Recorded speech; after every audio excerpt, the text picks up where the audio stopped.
Hi అండి, అందరికీ నమస్కారము. నా పేరు గౌతమి.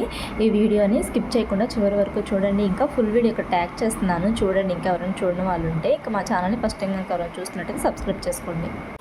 ఇంకా ఇక్కడ ఉదయాన్నే లెగవగానే బయట అయితే కల్లాపు చల్లుకుందాం అని చెప్పి నీళ్ళు అయితే పట్టుకుంటున్నాను. ఇలా కల్లాపు అయితే చల్లేసేసుకుంటాను. ఫస్ట్ లెగవగానే ఫస్ట్ గిన్నెలో అయితే షింక్లో వేసేసుకొని ఇలా కల్లాపు చల్లుకుంటాను. అప్పటికి కొంచెం ఎండ అయితే వస్తుంది. ఇంకా సూర్యోదయం అయితే అవుతుంది. 6:30 అలా అయితే అవుతుంది టైము. ఇంకా బయట ముగ్గు అయితే వేసేసేసుకున్నాను, కడిగేసేసుకొని తర్వాత లోపల అంట్లన్నీ తోమేసేసుకొని గ్యాస్ స్టవ్ కూడా ఒకసారి అయితే క్లీన్ చేసేసుకున్నాను.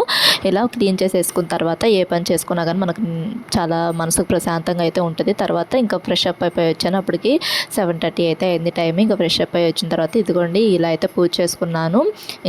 ఇలా తులసి మాల అయితే కొనుక్కున్నాను. ఈరోజు తులసి మాల వేసుకొని అలా పూజ చేసుకున్నాను. తర్వాత ఇలా గడప దగ్గర కూడా పూజ చేసుకున్నాను. కార్తీక మాసం కదా అందుకని చెప్పి దొండకాయ కూర ఎలా చేశాను ఫుల్ వీడియో ట్యాగ్ చేశాను చూడండి.